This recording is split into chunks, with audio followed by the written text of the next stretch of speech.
Venerable Luang Phor, I initiated many friends into the practice of Dhammakaya meditation. They asked me why there are so many methods of meditation and why all the traditions claim that their method is the best.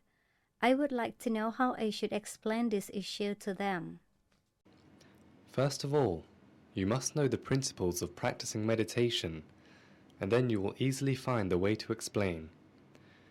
Briefly, the principle of the practice of meditation is only to train the mind to be still and calm. Know that to train the mind is to bring one's mind to rest within oneself, for naturally, the untrained mind is wandering around and has a disposition of constant thinking. The mind has merely the two said activities. For instance, in the meantime while you are sitting here, your mind may travel to China or to Had Yai or as far as Patani. It is possible for the mind. The mind possesses the nature of non-stop thinking, especially when you are alone. The more the mind thinks, the more it is woven, because the untrained mind is always easily attracted by external things and falls into the whirlwind of thoughts. The Lord Buddha taught people to practice meditation in order to bring their minds back to the center of their bodies, so that their minds will have no wandering, no extraneous thoughts, and will not be in a vexed and confused state, and will become even more powerful. Although there are as many as 40 methods of meditation practice, the main traditions are only a few, and the rest are supplemental. The reason for having both main methods and supplementary methods of practicing meditation is to suit people of different temperaments. Some people are temperamental, the others are either intellectual or torpid. I think that the existing number of principal meditations in Thailand is primarily 3 to 5. The rest of more than 30 methods are supplementary. So, you can choose to practice meditation in any place where it has been established after a considerable period of time, and where the teachers are experts in the technique of meditation who can capably guide the practitioners step by step.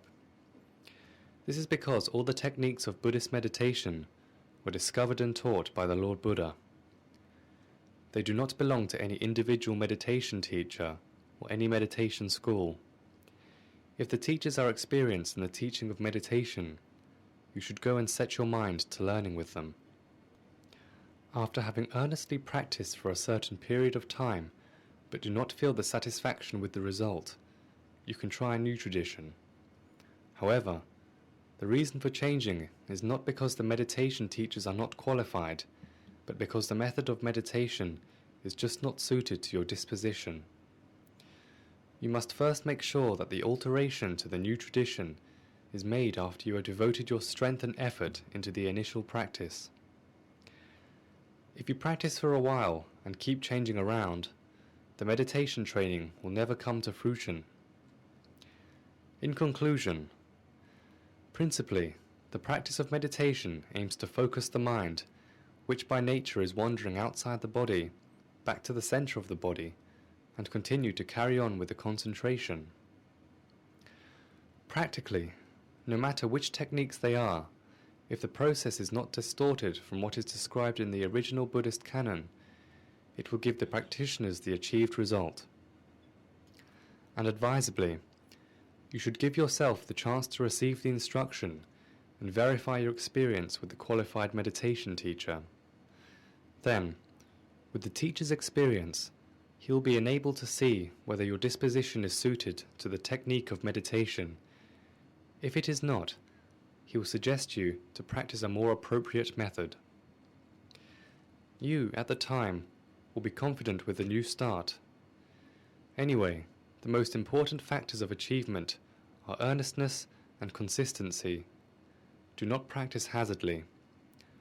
Instead, you should constantly remind yourself of the Lord Buddha's resolution on the day before his enlightenment. When the day before his enlightenment arrived, he made up his mind.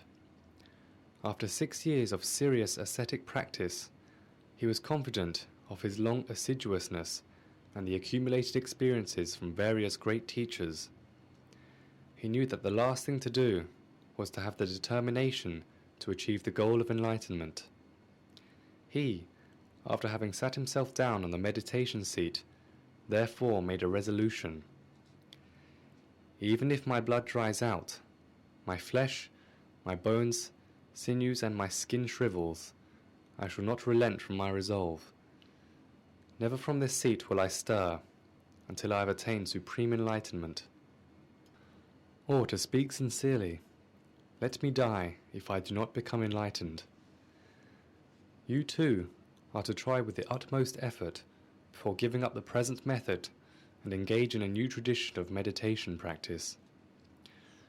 To what extent do the words "practice faithfully" imply?